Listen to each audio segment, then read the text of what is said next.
Bow, bow, bow. That, kids, is the start of your Super Bowl weekend edition of Sports Frenzy 2.0. I am the maestro, Kevin Crane. I'm the conquistador, Dave Height. We're going to have some fun this one, kids. Yeah, that to me sounds like the start of Radar Love, one of the greatest party songs of all time. Of course, Super Bowl 56 this weekend with the Bengals and the Rams coming up. So, Yep. You've got Saturday, nothing to do. What are you going to do on Saturday? We're going to tell you what to do with your Saturday. What to listen to, what to watch, what to stream. We've got it all for you. The typical weekend edition structure is in place, which means first and foremost, as always, in our hearts and our minds, is rock and roll. Dave and I have 2 new songs to review this week. Yep. New Red Hot Chili Peppers, first single off their Ultimate Love album, Black Summer. I was intrigued with this one. It felt like I was listening to Gordon Lightfoot. You had that little Canadian twang thing going on, almost like out of the Edmund Fitzgerald on the vocals. Canadian twang as opposed to what, Shania twang? Yes. This song encapsulates to me the conundrum that is the Red Hot Chili Peppers. I don't know if I've ever listened to a band that I like that spans so many different genres, can sound so different from song to song. And like you said, this is a perfect example. Black Summer is not rap rock. It is not hip hop. No, it has that folk type feel to it. And they brought back original guitarist John Frusciante, and he has great guitar parts on Absolutely. He's probably the highlight of the song. The lyrics are nonsensical idiocy. Sorry. They are. You know. They're complete crap. Yeah, Talking about the platypus is cute. Yeah, I was like 4 lines in. I was like, what the hell is Keita singing about anyway? But that being said, it's tight musically. It's catchy as hell. It is. I found myself listening to it over and over. I did too. I actually really like it. Yeah, it's a great first single. You know, you always think the first single is not the best song on the album, but the second best. Yeah. Usually the way the A&R people are going to push an album out, you release the second or third best song, then you save the best for the second. Big release. Yeah. Yeah. So I'll take this. I think it's ultimately extremely catchy.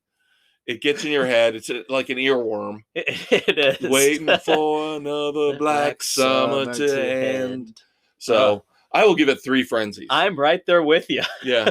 But it's not the best. It's not edgy. It's not the best you're going to get from them. No, but for rock and roll people like Dave and I, it's perfect. It's catchy. It sucks you in, and you want to listen to it over and over. Right.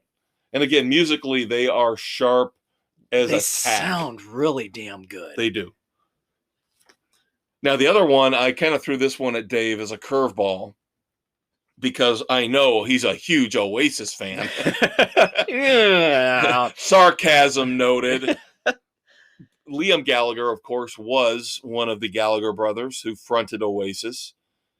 And even though they were never huge over here in America outside of... they had a lot of good stuff. Outside of What's the Story, Morning Glory, that one big hit album here with Wonderwall.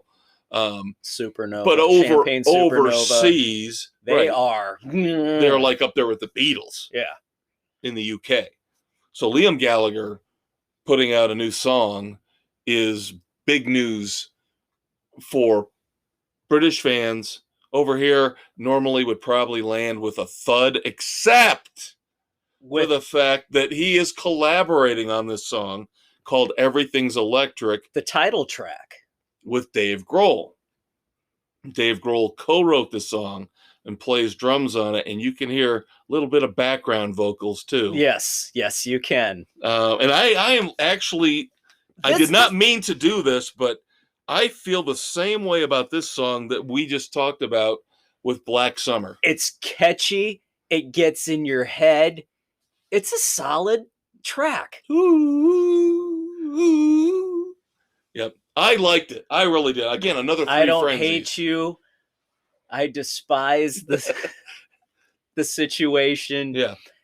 Oh, You can feel Grohl's influence on this song. you can. And there is that little bit. It almost feels like a mashup of meeting of the Oasis minds. and Foo. Yes.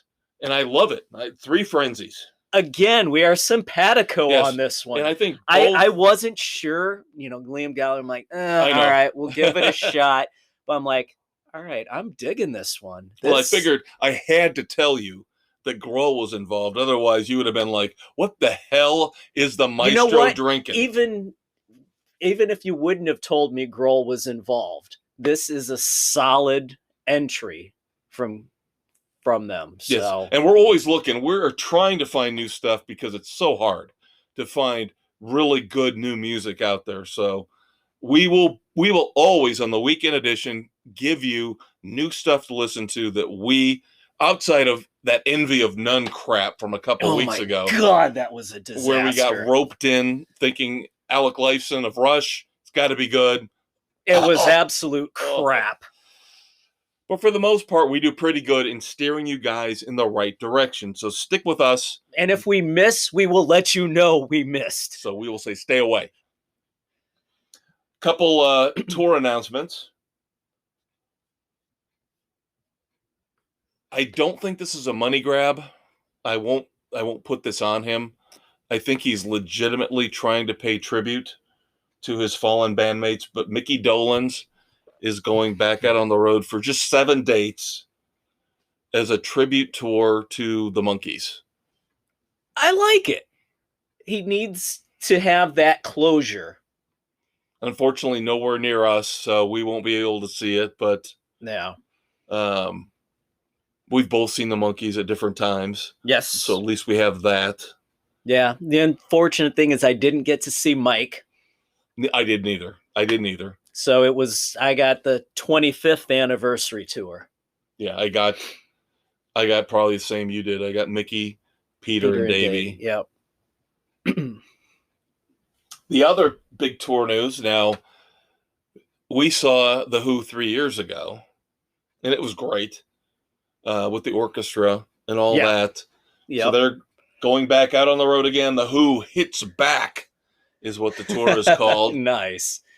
Now, unfortunately, it sounds like it's the same tour again. Orchestra, local orchestra, hitting a little bit different venues, so they're not really coming anywhere near us, and that's fine. That's all right. If it's a similar type thing, I'm good. Yeah, we got to save the money. Yeah, I got to see Daltrey and Townsend. I'm happy. Yep, this is going to run through April through November of 2022. But again, with the orchestra backing them again, it just sounds a little bit too similar to what we've already seen. Right. Where I think we'll pass this time. And for once, it's not a farewell tour. So, exactly. So maybe they'll go back out again in a couple of years. All right. Billy Idol. Of course, Dave and I both liked his Roadside EP from last year, especially Bitter Taste. Yeah. And of course, we were supposed to see him, and we had issues. Effing COVID. Yep. So now Steve Stevens has come out and said there is a second EP coming soon. Ooh. A follow-up to the Roadside, which will be a lot harder. Nice. So another, hopefully, 4 songs with a harder edge coming from Billy Idol. That would be good. Yep. Of course, he recently had sinus surgery. Yeah. So kept him off the road for a little bit. I'm glad it wasn't anything major. We talked about that last week. Yeah, we didn't he was supposed to open for Journey. Right. And they said that he was going through something, and we hoped it wasn't anything major. Right. So it sounds like everything's good. And then, of course, we have to do this follow-up to last week's debate about the Rock and Roll Hall of Fame. The fan vote is opened, and I have taken it upon myself as the spearhead, the leader, co-leader of Sports Frenzy. I have been voting every day. God damn it. I am going to get Judas Priest in. I've gotten a couple of votes. I haven't been as rabid as you have, but that's because I know the fan vote doesn't really count for shit. What do you mean, Dave? It's 0.1%. It's 0.1%, man. Come on. That's got to matter for something.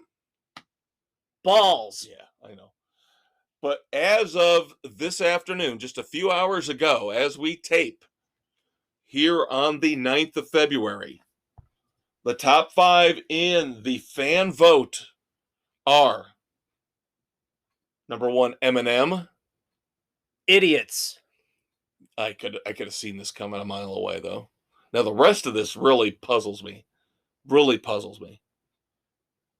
Now, 2 and 3 I'm okay with, but the whole thing just puzzles me. So, Eminem number 1. Duran Duran number 2. Really?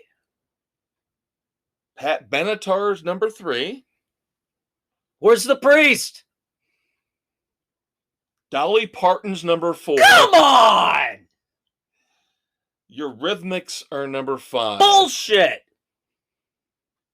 Lionel Richie is number 6. Oh, hell no! Back down at number 7 is the mighty Judas Priest. You people are idiots. Remember, though, it's only 0.1%. I I don't know why we get sucked into this. Like you said, it doesn't matter. It's a joke. It's a scam. Oh, we care about the fans. No, you don't. 0.1% of our opinion matters to these idiots, these pretentious douchebags. You took the words right out of my mouth. No, we did Meatloaf a couple weeks ago. Come on, dude. Although we will never stop missing the great and the glorious Meatloaf. No. All right, so now it's time, as we wrap up our music segment, to get into a little rock and roll feud. Uh-oh. What did the protege do this time? I have already discussed this with my daughter, and of course, she came down on the exact opposite side of where I would come, and I had to get into a debate with her, and of course, she thinks I'm insensitive. So now, with the time we have left, a saner mind has to prevail and decide. I can actually have a sane, logical music discussion with my brother from another mother. Now, he might not agree with me. We'll find out. The current rock and roll feud out there is between Eddie Vedder and Motley Crue. Oh, for the love of God and all that's holy. It started with an interview Eddie Vedder did. I believe it was the New York Times. Don't quote me on that, because New York Times will just, take whatever and, Yeah. plagiarize or lie. But Yeah, I'm saying they're not what they used to be. So Eddie Vedder, when he was a young lad, before he became the angry young flannel-clad man that he was in those Jeremy videos back in the early 90s when Pearl Jam broke out. When you called him daughter. Eddie Vedder came out in this interview and said, I despised 80s hair metal. I couldn't stand it. I was working in clubs along the West Coast. I'm paraphrasing, of course, kids. So he said, I couldn't stand the music. I didn't like it. I thought it was phony. It was misogynistic. And all they cared about was how they looked and the fireworks and the pyrotechnics, and they didn't care about the music. He did use the word despised. He pointed out Motley Crue in particular when it came to the misogynistic lyrics and the, let's say, showmanship. It was the debauchery of the 80s. That's what you... Oh, we're not done yet, dude. We're not done yet. That's why I left all this time in this segment for this. Because now it goes back. Nikki Sixx gets involved. Nikki Sixx tweets. This is one time when I was kind of into the social media thing.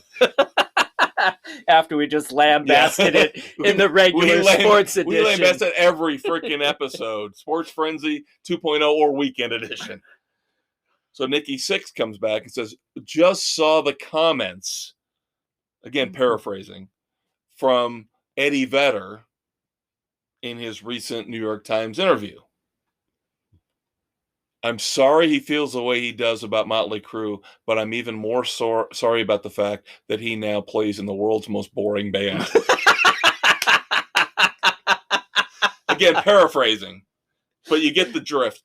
The basic nail in the coffin on that is he calls Pearl Jam boring. So then, of course, Pearl Jam can't let things lie. Oh, of course so not. They have to come back and attack on two different fronts. Now, Eddie Vedder's out on tour for his solo album, Earthling, which we just discussed, which we'll get to in a week or two. Yep. So he's out on tour supporting that. He has got Red Hot Chili Peppers guitarist Chad Smith, also from Chickenfoot, playing drums for him.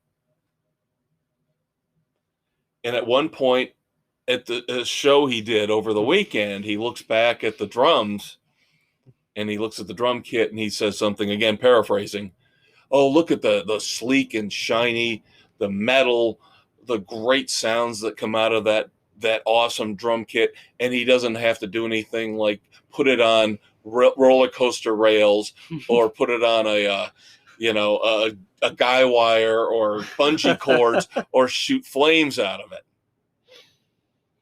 Then Pearl Jam as a band comes back, and on one of their either Twitter or Instagram feeds posts a video of a particular concert where fans are screaming and yelling and singing along with like Even Flow or Alive or something like that.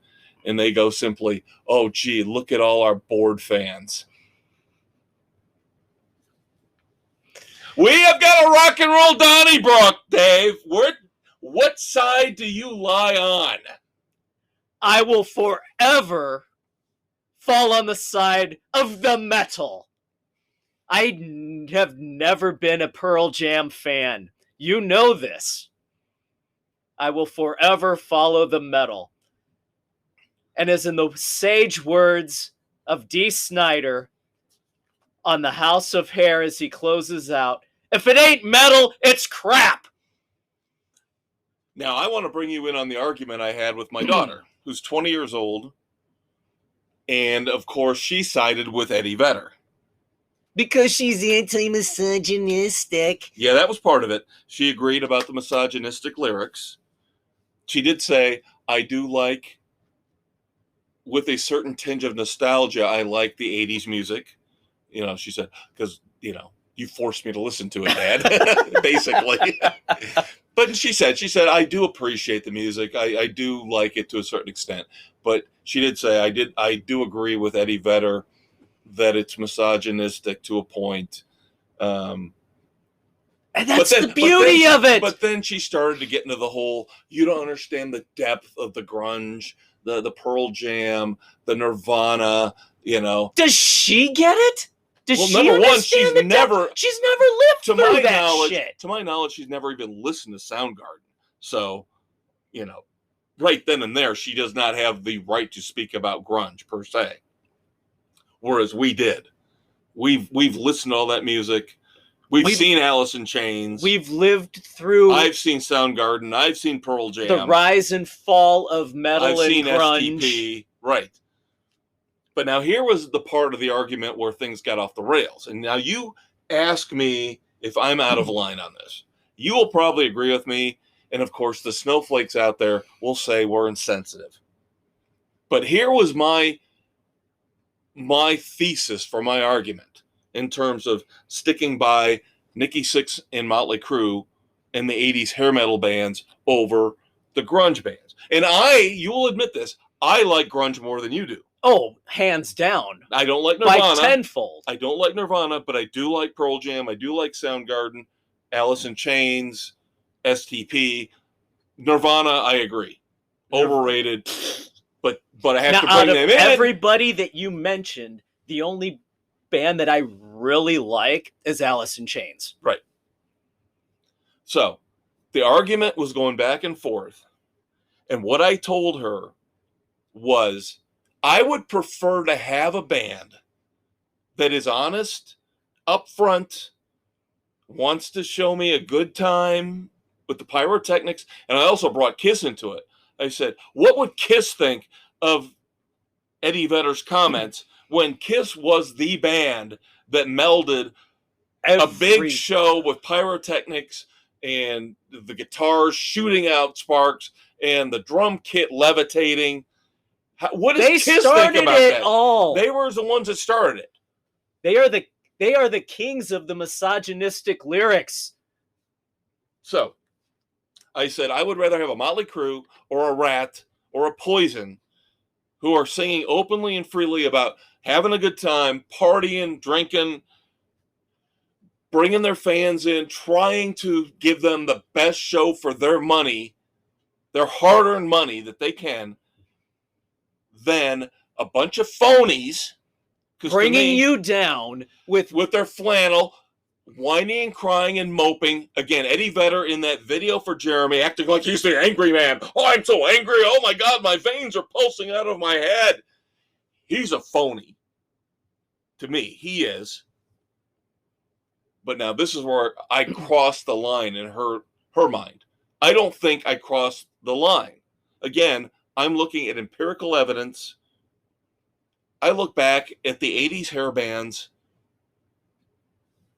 Most of them are still going today. Yeah. There have been issues. Janie Lane of Warrant.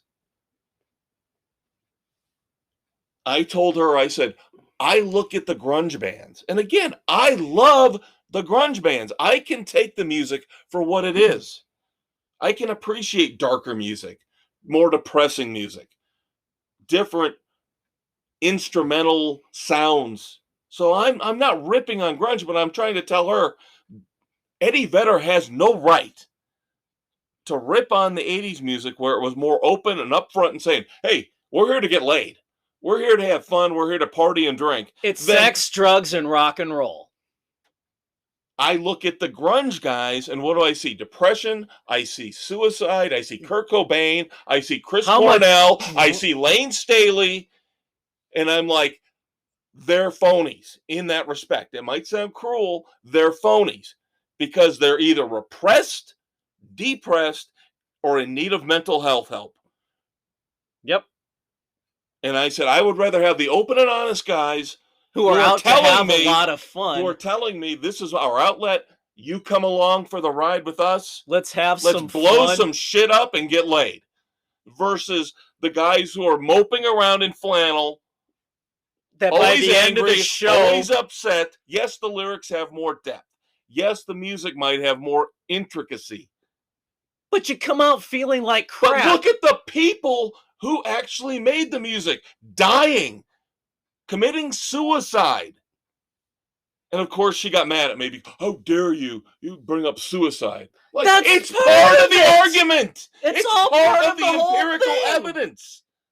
That's again, Kurt Cobain, Lane Staley, Chris Cornell, all dead before their time through suicide or drugs.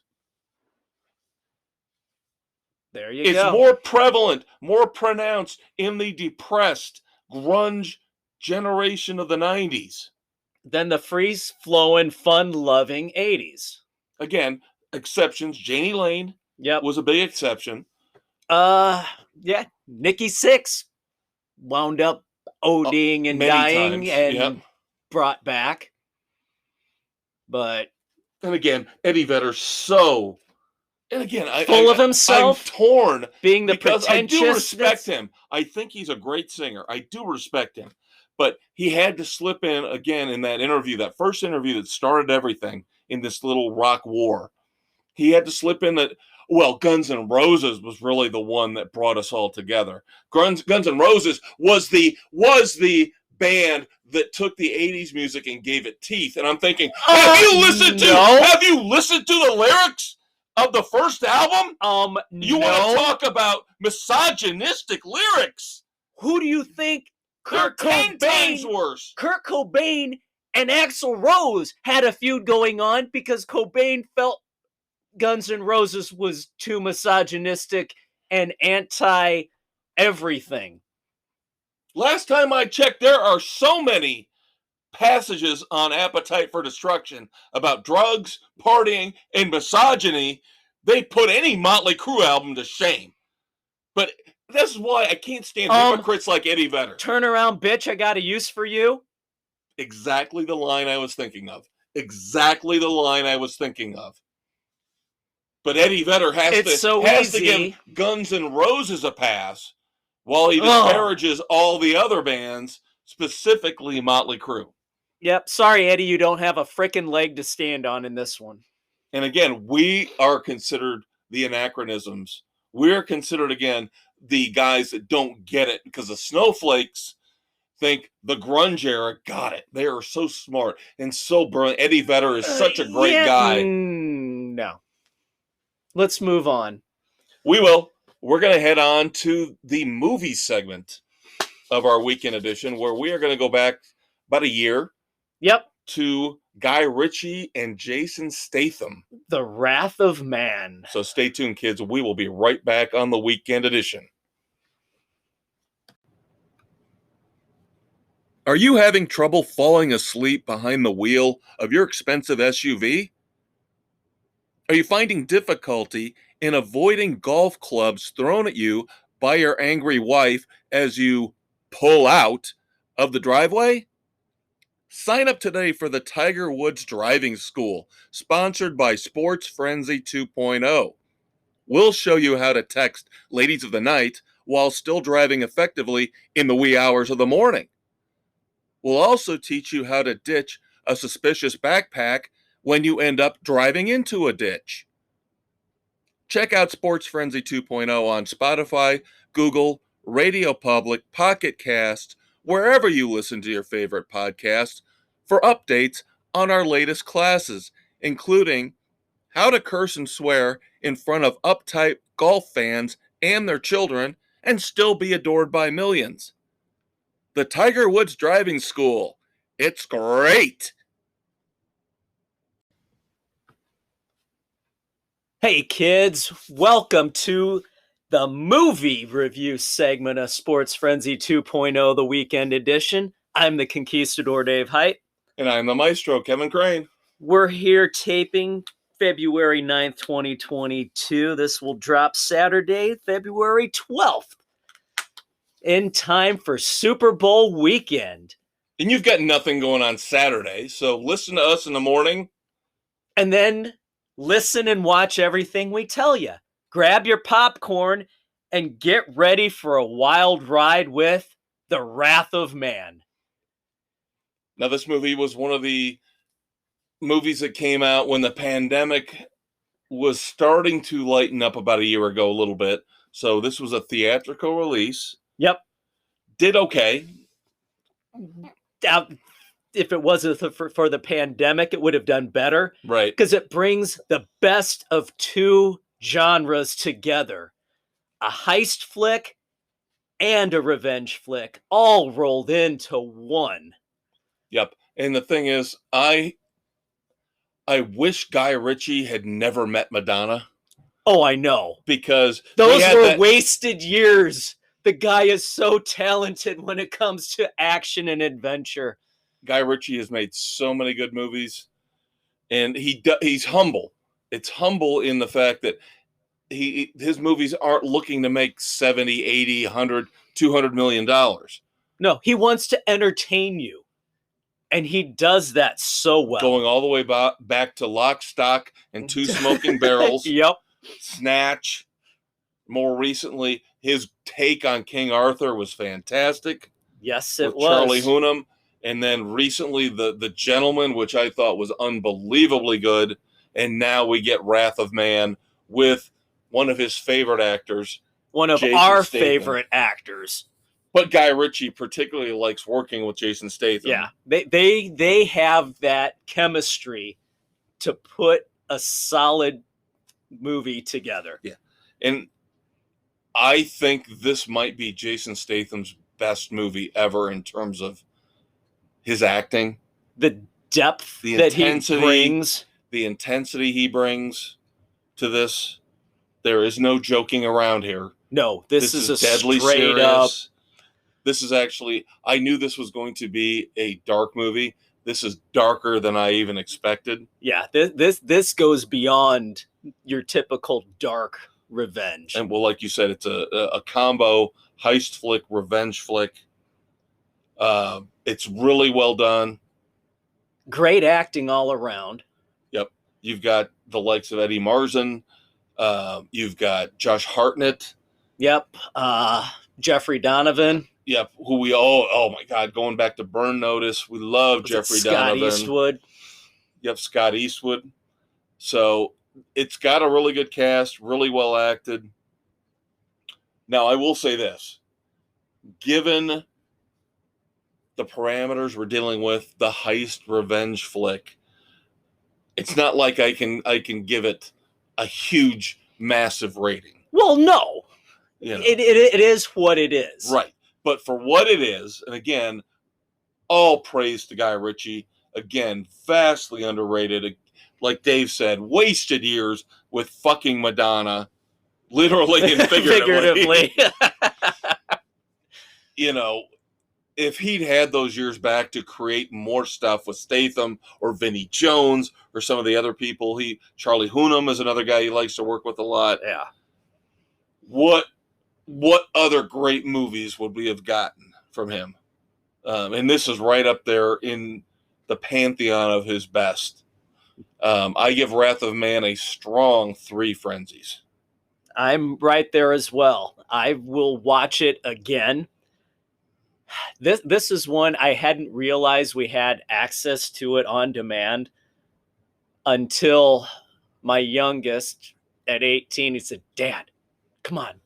I just watched this the other day. You got to watch it with me. Wrath of Man with Statham." I'm like, "Oh, I've wanted to see that. Let's go. Your brother want to?" "Yeah, all right." So, guys' movie night into the wee hours of the morning. Thoroughly enjoyed it. Yep. And again, we're not spoiling anything for you. It's, again, basic revenge flick.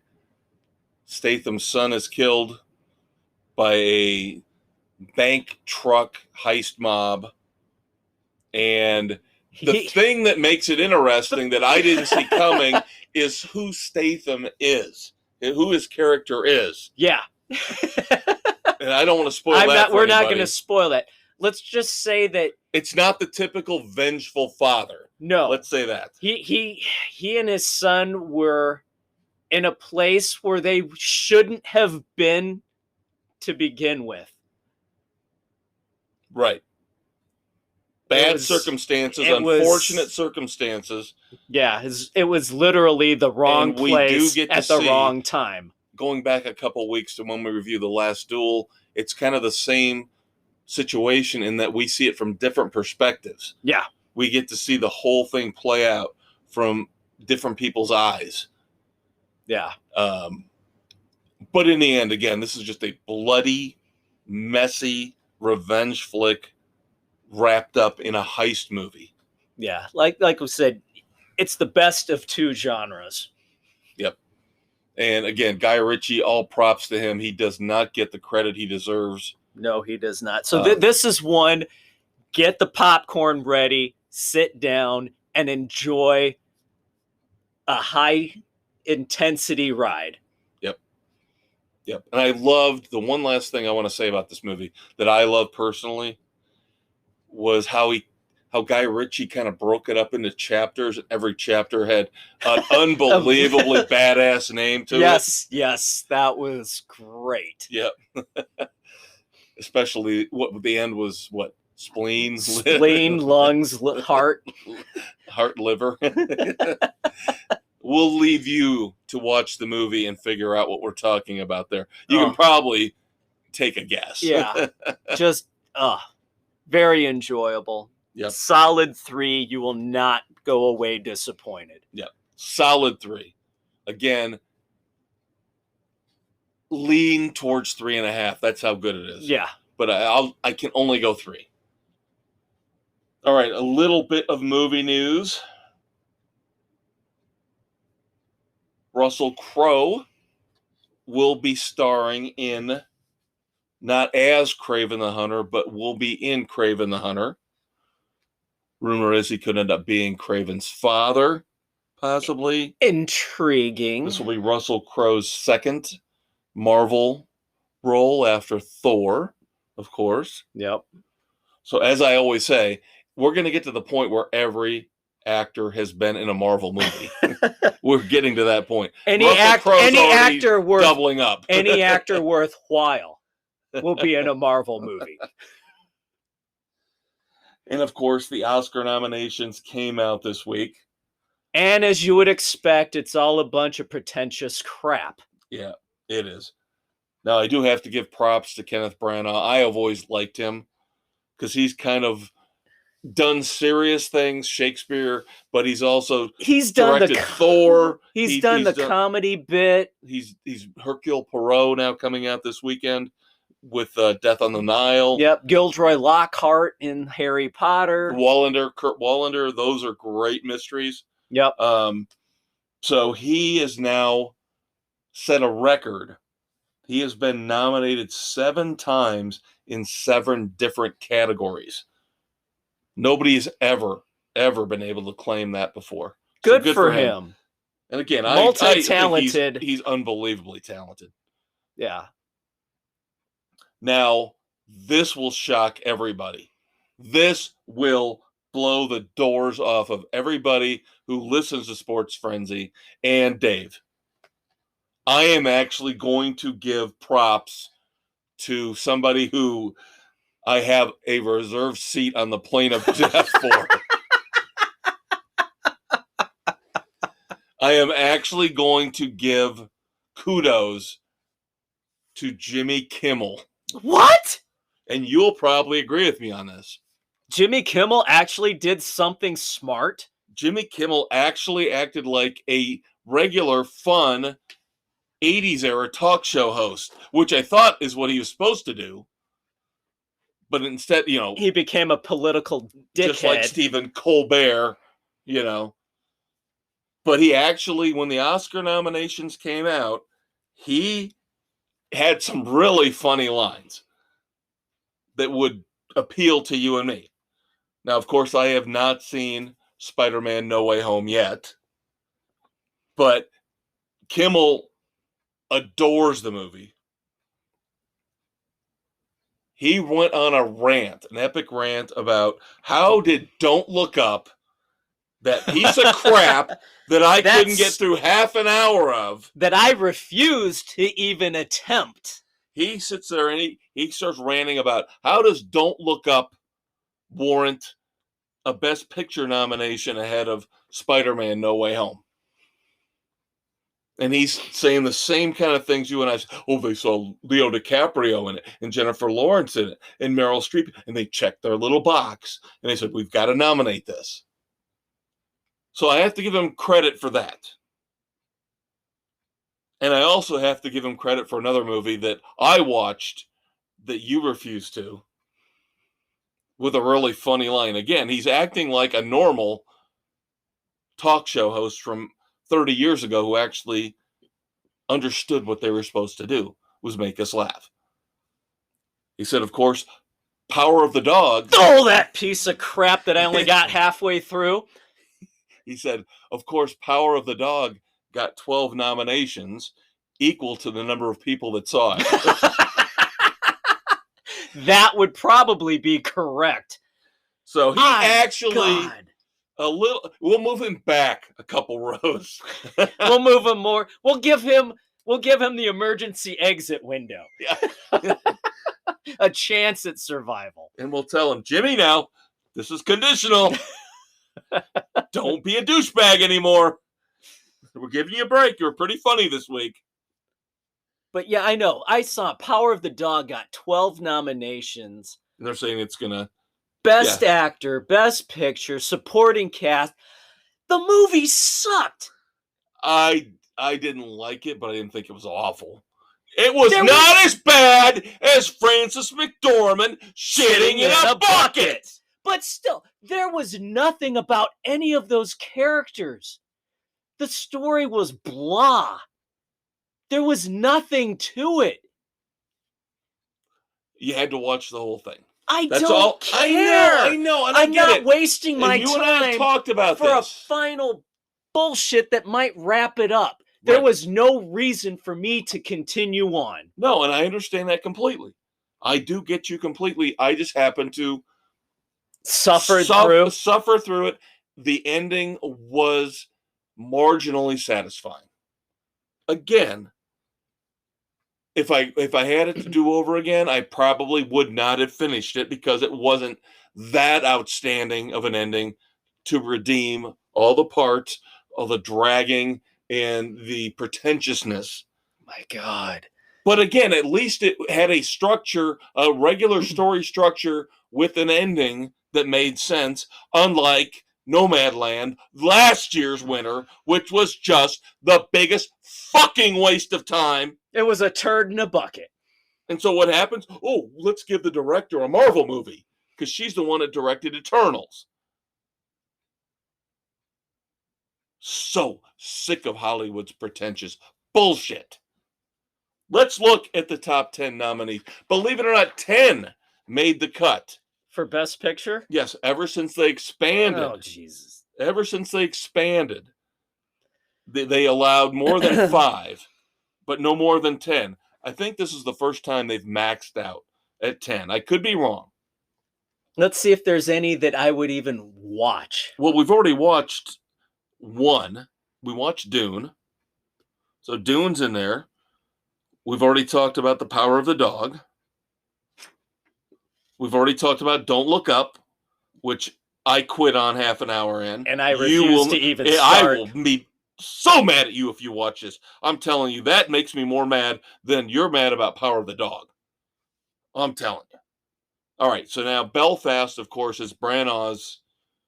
Yeah, look back at his growing up in Ireland. I might watch it if it comes on HBO. That's one that I'm intrigued by. If it comes on HBO or something like that. We might pick that one up. I don't even know what Coda. I think, here, bear with me. Of course, pretentious Hollywood. No, Coda, I think, is a movie that's all about deaf people.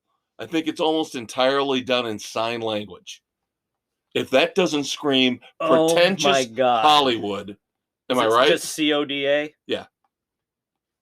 Then, of course, I mentioned Don't Look Up. Drive My Car, I think, is a movie from Japan or China. Yeah.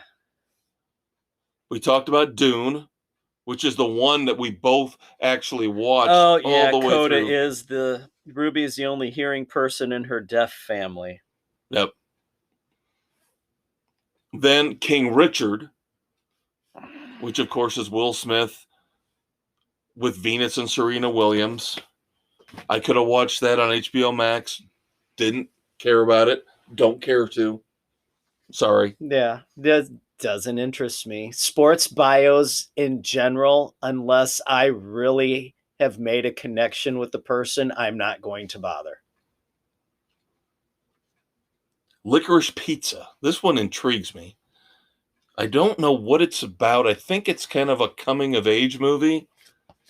But I think it's like a pretentious one. It's not like Porky's or Hollywood Nights, something you and I would enjoy. Turk.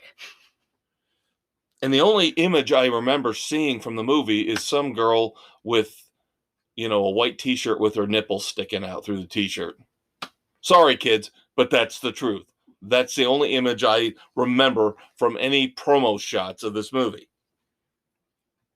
All right, here we go. Then, of course, Power of the Dog. The story of Alana Kane and Gary Valentine growing up, running around, and going through the treacherous navigation of first love in San Fernando Valley, 1973. Period piece. I don't know. We'll It see. could go either way. Then, of course, for some reason, they have to kiss Steven Spielberg's ass. So West Side Story, which bombed abysmally. He gets also nominated for Best Director, in addition to this being put up for Best Picture. So here's a question for you. And again, all you movie nuts out there can argue, tell me I'm wrong, tell me I'm stupid for not knowing this. Is West Side Story the only movie ever nominated twice for Best Picture? Because I know it was nominated back in the 60s, way back right? in the day, yeah. When it had a stellar cast. Rita Moreno, right? Natalie Wood. I can't think. I'm sure I'm missing one. They would have made a bigger deal about it if this was the only movie that ever had been done, redone, both times nominated for Best Picture. Star is Born? Oh, maybe. Now you're going back to the original? I don't know if the Streisand Christopherson one was. I'm not sure. I think you're right in terms of the latest one with Bradley Cooper and Lady Gaga. Interesting. Finally, the last one we have not discussed, because I am going to propose this is our movie to watch for next week, because it just came available on HBO Max, and we've talked about this, is Guillermo del Toro's Nightmare Alley. I am intrigued by this one. Didn't get a ton of nominations, but it did get nominated for Best Picture. So now that it's on HBO Max... And by accounts, Bradley Cooper got the snub for not getting a Best Actor nomination. Yep. No acting awards for the movie at all. So I think it got a couple... It's up for Best Production Design, that kind of crap. Best Costume Design. But it missed out on all the other major awards except for Best Picture. So I like the look of it. This is more the noir feel to it. Yeah, this is more my cup of tea versus some of the other pretentious crap. Yeah. The only other out of the list I just gave you, I would watch Nightmare Alley and Belfast. I'll watch Belfast again if it comes up on streaming. Outside of that, I might watch Licorice Pizza. I'll give it a would try at least start it. Yeah, and see which way it's going to go. I might actually do the same with West Side Story. I've seen the original. I don't need to see the remake. Again, I'll start watching it. If it doesn't give me anything new or different, then what's the point? Exactly. A couple other notes on the Oscar nominations. As we talked about when we saw Being the Ricardos and we reviewed that.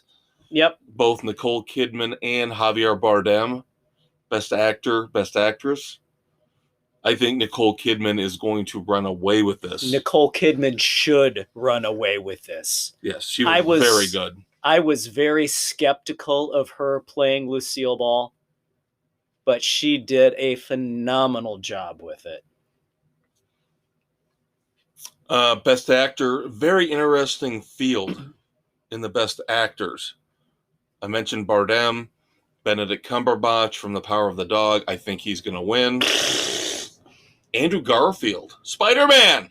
Nice. Spider-Man 2.0 gets nominated for a movie called Tick, Tick, Boom. I think that's a Lin-Manuel Miranda. Yeah. Oh, God, that guy just overrated. Drives me fucking nuts. Will Smith, we talked about, King Richard, and Denzel Washington. Can never go wrong with Denzel. No. But the thing is, he's nominated for The Tragedy of Macbeth. I don't think I'm watching that.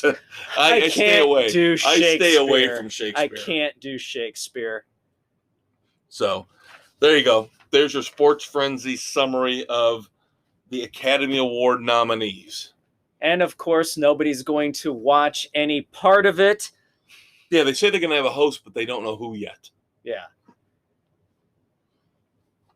Who The wants to ratings- host for something that nobody's going to watch? The ratings for the Academy Awards, if you haven't noticed, kids, have been in free fall over the last 5 years because we're tired of the pretentiousness. We're tired of the politics. Yeah, the PC crap. Nobody gives a shit what they believe in.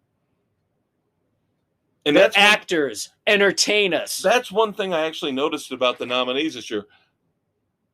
Again, there's always going to be the pretentious crap that you and I aren't going to care about.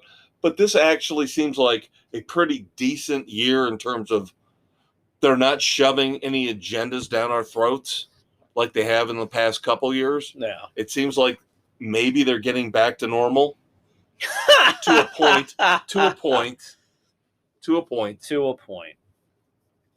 All right, before we wrap up and we go into TV and streaming, where we have our big, massive review of Reacher.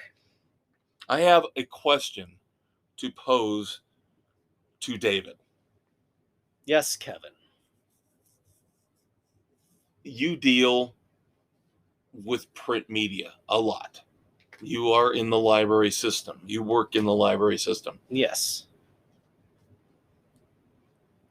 Are we seeing the death of the magazine? Because news came out today. Yes, we are. I can tell you over the last 2 years, they are starting to drop like flies, going out of print publication, online only, ceasing altogether. You've got monthlies going to bi-monthlies going to quarterly. Yep, and the news today just broke that weeklies going to Entertainment Weekly, bi-weekly or monthly. Entertainment Weekly done, going digital only. In Style going digital only. Eating Well digital only. Yep. A big handful of magazines acquired by a media conglomerate now going digital only. Yep. See, to me, it's sad because it's another aspect of life that I'm going to miss. Because I remember when I was a kid going into the supermarket with my mom, whether it was Wilt's, you'd go in and I would always gravitate to the magazine rack. Now, of course, the first thing I wanted to look at was the true crime magazines because the scantily clad women in danger. Yeah. I was like, okay, I want to look at this because, of course, I couldn't look at the Playboys. Right. But it's just another part of American culture falling by the wayside. Again, progress doesn't always mean progress. It's not always but if good. you look at the print anymore, most of it is ads. Right. And this was a steady decline. Yeah. That we've been dealing with. The content has been declining for a while. And if you can knock some of that out, we'll see what happens. I can tell you the next thing that's going. Newspapers are going to be gone within 2 years. I can completely. See that. I can see that. I think the magazines... I can't tell you how many problems we have right now with newspapers. You can't get delivery people. We have not had consistent delivery for the local paper, Chicago Tribune, New York Times, Wall Street Journal, and USA Today. We are not getting them on a regular basis. I think the thing with the magazines shocks and hurts me more because, like you said, the newspapers, I can see the struggles they're having. They can't afford to pay delivery people because they're trying to cut corners everywhere they can, cutting pages, putting more ads in. And plus, news sources on the internet are obviously everywhere you turn. Yeah. But the thing with magazines is I thought that magazines would maybe survive like books. We've talked about the fact that I'd rather have a book feel a book, read a book, than have a Kindle in front of me. I've never gravitated to that. And the same thing, I can't look at a magazine on the internet. It just doesn't feel right to me. There is part of me that is going to miss not being able to hold a magazine and flip through the pages, and look at reviews. Yes, a hypocrite that I am, I used to read Rolling Stone and I used to read Entertainment Weekly until they became unbelievably PC. Well, the day that mostly politicized. the day that I got my Entertainment Weekly and I looked at the back cover and there was a couple of guys holding hands, getting ready to kiss, I was like, okay, that is not a magazine I need to get anymore, especially if my mailman is seeing that and putting that in my mailbox. No pun intended. But the arrogance of them doing that, I canceled that subscription. But back in the day, at the same time, I look back to when I used to read it all the time in the early 2000s, the late 90s, when it was actually like Rolling Stone, more about content, more about music or movies or TV. It wouldn't hurt me. I would love it if I could still curl up at night. If I didn't want to read a book, didn't want to invest that time, just want to read an article or two, to have a magazine. Or, in other places where, you do your best thinking. Uncle Josh's bathroom reader. Yeah, I need my Rolling Stone and Charmin. And if you're out of Charmin, you've got Rolling Stone. But again, it's all about, we're all tied to our phones, this little tiny screen. It's all about cutting costs. Yeah. There is a part of me that's really sad about it. So at least I'm still able to get my hardcover books. Just got the new Kellerman. Of course, we're going to review the new Spencer novel at some point. Yep. So a sad time among many other sad times here in America. So that's why we need Jack Reacher. Stay tuned.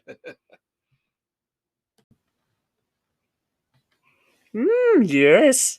Listen, you will, to Sports Frenzy 2.0, you must. Much to learn from the maestro and conquistador there is for entertainment every Saturday. On Spotify, Anchor, Google, Apple, and everywhere are they found.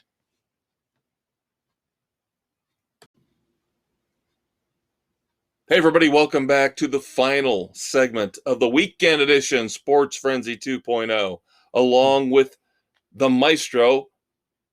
I'm the conquistador.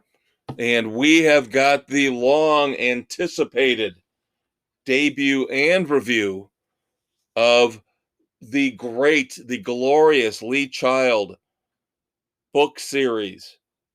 Yes, it's been done on the silver screen with a scrawny man who is barely 5.5 feet tall, which doesn't even fit with the character as he is written.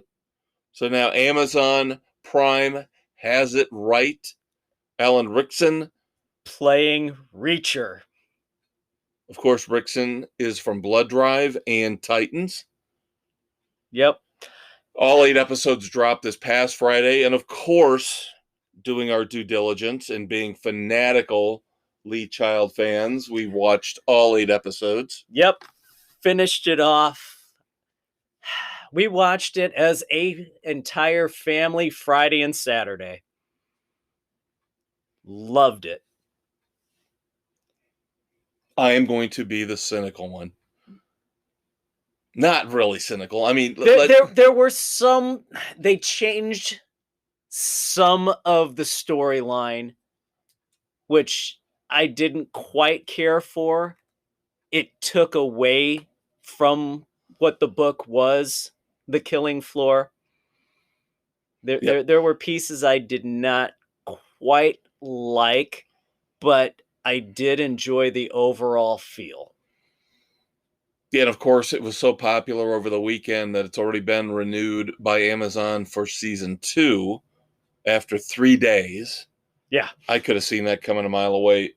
Action fans are starved for Reacher, starved for something like this that's really, again, even though this might have minor PC elements to it, just give me straight on brutal action, a mystery, a good story, crime, killing, devastation, revenge, Yep. all of that good stuff We wrapped got into it one. in it. Even the slight twists they made work.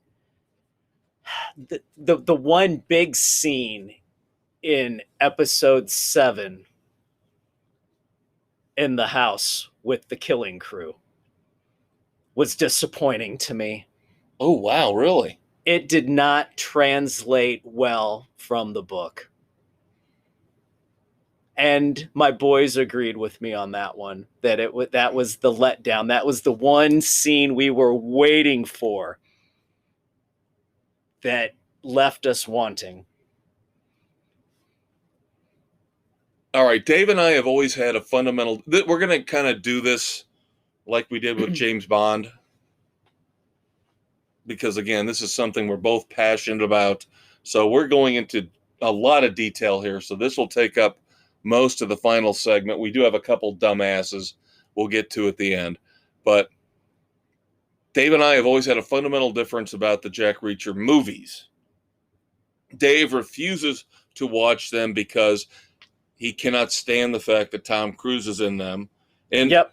and he is not physically remotely close to Jack Reacher.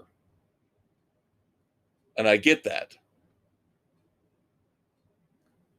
I'm going to commit minor blasphemy here and say I think the movie format works better than 8 episodes dragging out a book like the Amazon series does. I think there are a lot of repetitive parts in the series, a lot of flat parts in the series. I think it would have been better suited, like the movies. Again, not Tom Cruise, but maybe they should have done a 2.5-hour movie. It could have been put into 5. Hap and Leonard, we were talking about one of our favorite shows over the last 6-7 years, Hap and Leonard from Sundance. Yep. Adapting the Joe R. Lansdale. Yeah, they put books. them in 6. That would have been better. Yeah. Those you could have done a lot 6 better with Reacher. There were some things that could have been cut back a little bit. Again, it seemed like a lot of it was repetitive. And while you reread Killing Floor, I read it, but it's been a while. Yeah, I had to reread it because I read it when it first came out 20 years ago. So. Right. Again, Alan Rickson is very, very good as Reacher, but I will still say there's something missing. Hopefully he'll grow a little bit more into the role. I know Reacher is ex-military, obviously, but Rickson at points was almost too robotic to me. A little bit. He too had dry. That feel. And that could be developing the character as his own. Because in the books, I get the feeling that Reacher, while he has the military background and the discipline, he's kind of given that up. And I'm not saying he's a freewheeling spirit now, but No. I get more of a balance in the books than I got from him as Rickson portrayed him in the Amazon series. The first one, he was still a little bit on the rigid side because he was still fresh out of the military. So I can see where that would still kind of play in. And I did love, and this is just for Dave and I and Lee Child fans out there who've read the books, I did love the last 15 minutes, the scene with the mother. With the mother and his brother. Yeah. That's straight out of the books, and that was done extremely well. Yeah. I liked the flashbacks, which were alluded to. The last they one were alluded to right throughout the books, he kind of does flashbacks to growing up and Yep. what he and his brother went through. Right.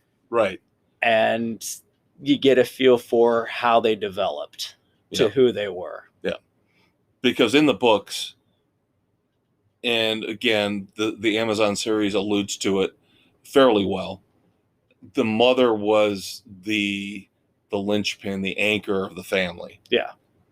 Even though the father was the military man and he was the one driving them, for better or worse, from station to station, Yeah. assignment to assignment, the mom was always the stabilizing force, Their the linchpin. moral compass. Right.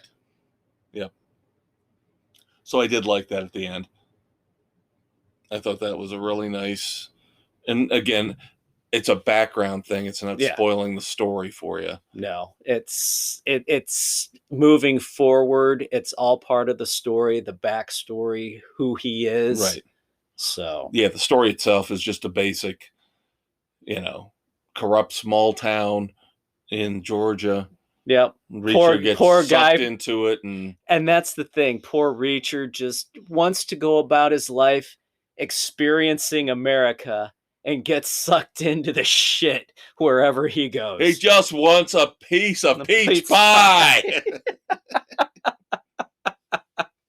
He wanted to know what happened to the blues musician. Yep, I've had better. That was great. So I will give it. I can't give it a bad review because I did enjoy it and I thought it was really good. So I'll give it 3 frenzies. I'm going 3 because there were just enough things that could be improved upon and liberties they took with the story that I just didn't go for. And I'm glad to hear your perspective on it again because I can't remember. Now, I didn't read the book 20 years ago. I probably read it 7 or 8 years ago, but still way too far back for me to remember. So you rereading the actual book, Killing Floor, I like the perspective you're bringing in terms of the plot inconsistencies. Yeah. So. The first 4 episodes pretty much nailed it dead on. It was the final 4 where they started taking liberties. Yep. And my boys also agreed with me because we're like, really? Why'd they do that? That doesn't jibe. Yep. And my mom and Jen are like, would you guys stop it? Now we have to read it. I said, you read the book, you'll see where the flow goes so much better and where the story is more cohesive. And that's the thing. You and I agree on a lot of authors in terms of our favorites. And some of them have had movies or TV shows made from their works. Some have not.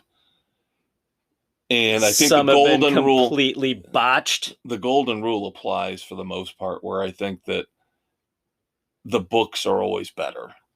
They are. The author's original vision is always better, and that's how I feel about this. But it's came still good. So damn close. It's still good. And again, we've got a better Reacher than Tom Cruise. Oh, by far. Again, I'm going to piss you off, though, and say there is something to be said about a shorter for time frame. The 2 movies. And the shorter time frame, ramping up the intensity, ramping up the progression of the story and the plot that actually works a little bit better in the favor of the movie versions. Yeah. I would say this would have been much better if they would have gone 6 instead of 8. Yep. Speaking of 6 episodes, we are now 6 episodes into Peacemaker.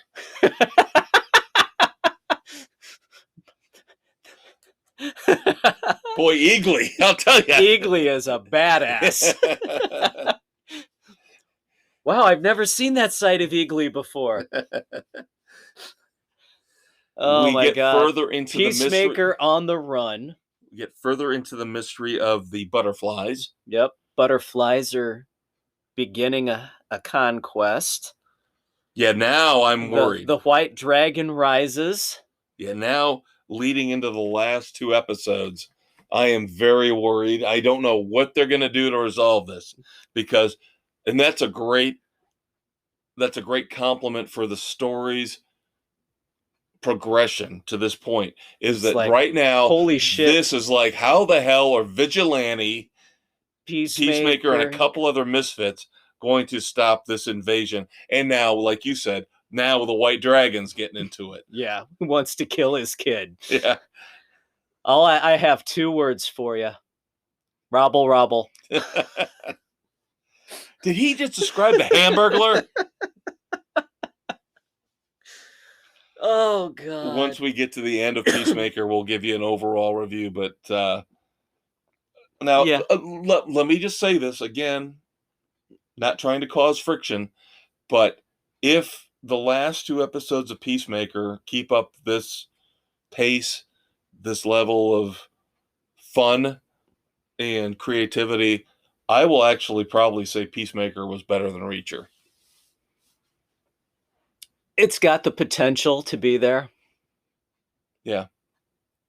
I can see where you're coming from on that. Again, if it's Reacher, Lee Child, if it's James Lee Burke, Robichaux, if it's Spencer, Robert B. Parker, I am going to be the ultimate critic because I am going to nitpick the shit out of it. Right. So That's if I say Reacher's 3 frenzies, really, in your minds, it should probably be 3.5 or 4. Yeah.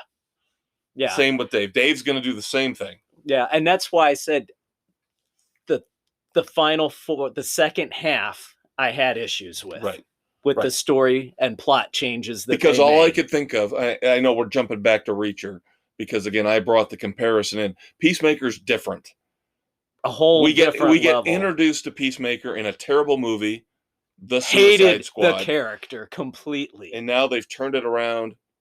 Gunn has turned this around and made us like Peacemaker, and the writing is crisp, it's funny, it's crude. Love it. Yes. So I guess it's more of a surprise enjoyment. Right. Versus wanting something and being hypercritical. Right. And then going back to Reacher, the only thing I could think of was, how was I critical of the 2 James Lee Burke movies that have been done, Heaven's Prisoners and In the Electric Mist. And I look back at it and I go, I was very hard on In the Electric Mist because that book is so good. Right. And the movie did not cover all the elements that it could have, but it was still great. But somehow Heaven's Prisoners, trashed by the critics, with a basically made-for-TV cast, ended up, for some reason, I have watched that movie 15 times and I still love it. Alec Baldwin sweating his hairy ass through shirts and suits, and Terry Hatcher's saggy boobs. But you still got Eric Roberts as the great villain. Yeah. In all of New Orleans in all its glory, and you get the feel. It feels sweaty. It feels nasty in the bayou. It's dirty. You feel him dealing with his alcoholism. Right. So, I don't know why, but that movie just, I'm like one of the 5 people in the world that love that movie. You know? It was good. All right. Some other TV and streaming news. I'm going to assume, have you caught up with Resident Alien yet or no? We have seen the first 2 of season 2. Okay, so you are caught up, because that's all there is. Okay. Then, so yeah. So we're, yeah. You've gone through the crash. The crash. Finding the Law and Order, Lenny Briscoe. The baseball game. The baseball game that just took place. All right, so you are caught up. All right. The kinky mayor and his wife.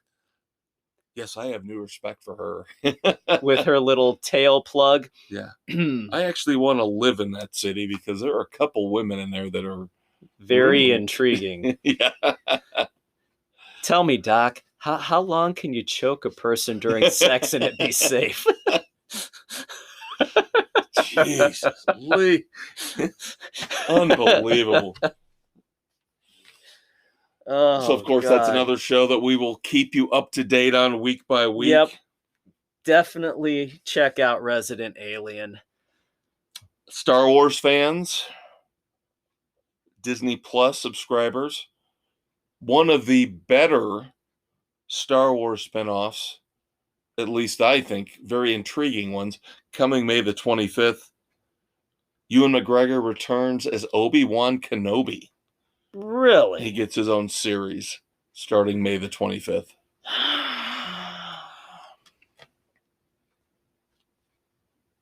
Hey, at least it's not the PC Marvel crap. That's true. That's going to keep but at coming which out. point is Disney going to jump the shark with the Star Wars stuff? Oh, I give them a year. No, yeah, they'll do it. Give them another year. Yep. Jar Jar Binks. They'll do a Jar Jar Binks series. And that'll be it. done. Yep. Where's Fonzie? Now, we've talked about this in the past. We can't get this yet. It is coming to Paramount Premium, which I will not pay for. But No. Joe Pickett has already been picked up for season 2. Spectrum, a West Coast cable network, put out season 1. Season 1 is coming, like I said, to Paramount Plus soon. I can't do it. I like the series. The book series. The book series. CJ Box, right? Yep. And yeah, Joe Pickett is the game warden out in Wyoming. And he's an everyday guy who he's not a superhuman person. He can't shoot a pistol to save his life. He's better with a shotgun. He'll get his ass kicked. He'll get shot up. But he still comes through to save the day in his roundabout way. I would like to watch the series, but I'm like you. I am not going to add another streaming service on. Can't do it. Can't do it. Can't do it. Speaking of streaming services, we've got all these issues, lawsuits coming out now with The Matrix, the company that bankrolled The Matrix Resurrections is now mad and suing Time Warner. Blah, blah, blah. Just like Scarlett Johansson was mad at Disney about doing the day and date with Black Widow. And well, Peacock's not giving up on the day and date stuff yet, because May the 13th, just like Halloween Kills, more horror coming both in the theaters and on Peacock. The reboot of Firestarter, Stephen King's Firestarter, will be on Peacock and in theaters on May the 13th. I hope this one is better than the original. Was not a fan. Finally, personal news. I want to see what Dave thinks of this. Now, I'm going to go back to movies here at the end, but it ties in. Bear with me. HBO Max, April the 7th. Tokyo Vice. Stars Ansel Elgort of Baby Driver and Ken Watanabe. Here's where it gets fun.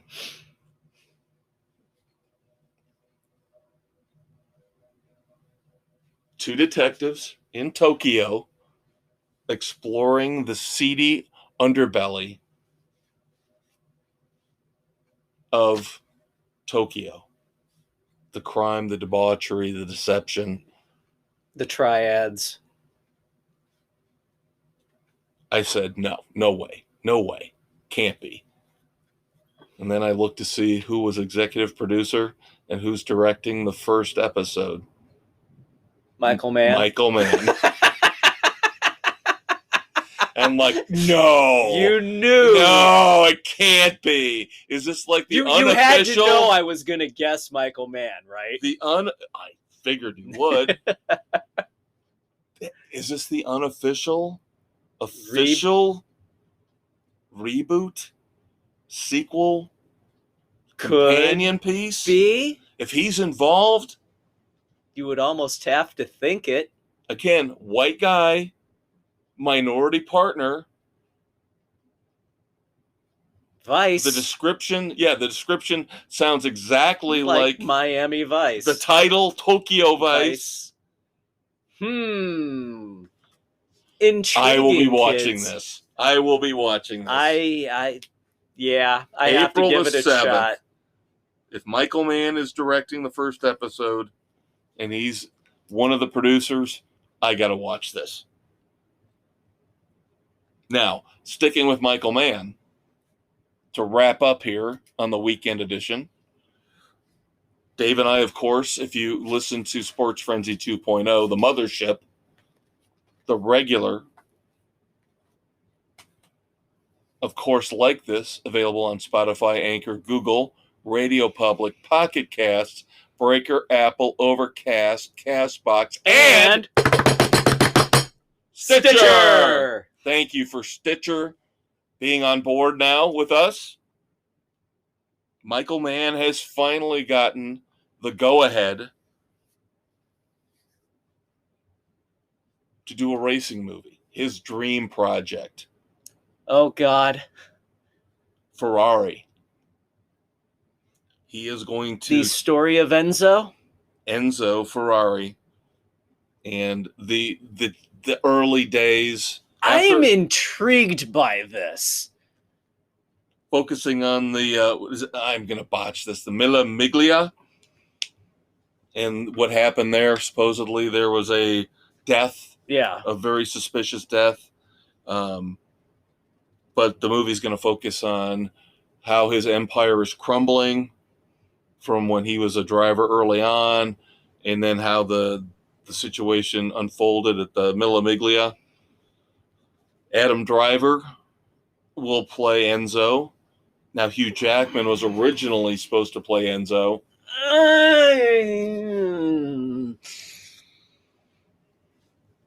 I don't know that I'm wild about the casting.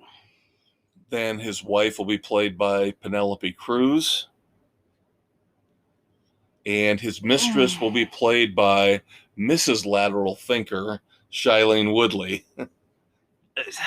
God, I'm intrigued by the story. The cast does nothing for me. Yeah, I'm with you. I don't understand the appeal. And Adam Driver is from around here where we tape, from this area. Yeah. No. No. And we can go back to when we reviewed The Last Duel a couple weeks ago. And again, it was more a perspective thing. But the women act, oh my God, he's so handsome. He's not a handsome guy. I'm sorry. He's not. He's a good actor, but he's not a handsome guy. No. I get a little over the whole, any actor is a handsome actor or any actress is a good-looking, beautiful actress. No. There are some that are butt ugly and some that are just character actors. Yeah. That the casting does nothing for me. I think Adam Driver's got a great agent. Let's put it that way. Yes, he a seems phenomenal to agent. Get in on a lot of these big prestige projects. He was just in the House of Gucci, along with that. He did 2 Ridley Scott movies back to back. Yeah, of course, got into the Star Wars movies. Yeah, he's fallen ass backwards into a lot of stuff. Yeah. And we're not taking anything away from him, but he seems like he's one of those actors that gets all the breaks, where there are some other great actors who don't can't get any catch breaks. Anything. Yeah. So, But again, racing fans that we are, I'll watch it. We'll see. I can't see it being nearly as good as Ford versus Ferrari. I know. Different eras, different situations altogether, but that movie was so good. Well done. With Bale and Damon. It was just one of the best movies I've seen in the last 6-7 years. Yeah. Easily. But I'm always a sucker for a good racing movie. And they're so few and far between when they're done well. Well, come on, man. Ricky Bobby. Come on. Talladega Nights. Come on. Give me Stroker Ace any day over Talladega Nights. I know you're still mad at me because I've never watched Le Mans or Grand Prix. God. Two that are done very Yeah. well. Yep. And I was watching over the weekend when they were getting ready for the Clash, the NASCAR exhibition race. They were showing scenes from Days of Thunder. Another one I know you Days love. of Blunder. Again, another one not done well. So hopefully Ferrari, Michael Mann, if anybody can pull it off, Michael Mann can. He is one of the best directors. We've given He praise is. to Guy Ritchie in this episode. Michael Mann should also get his props. Exactly. Heat. Corey, if you haven't seen Black Hat, which nobody did in the theater except for me, I think I was in the theater by myself when I saw that with Chris Hemsworth. Yeah. Unbelievable movie. Unbelievable movie. Michael Mann is a genius. So if anybody can pull Ferrari off, it will be him. So there we go. That being said, I'm the maestro, Kevin Crane. I'm the conquistador, Dave Height. Thank you for hanging out with us. Drop us a line. Let us know what you think. Shoot us some questions. Give us some suggestions that you would like us to review. That's right. Enjoy the Super Bowl. Watch and listen to all the suggestions we've given you on Saturday before. Yep. Leading up to the big game, and then during halftime, and then after the big game. Yep.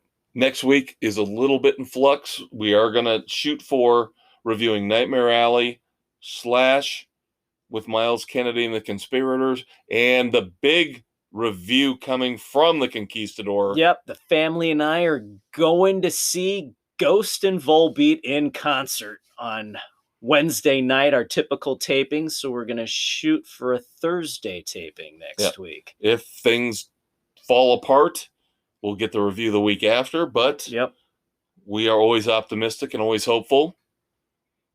So if we're a little late next week, get over it. We love you, though. Yep.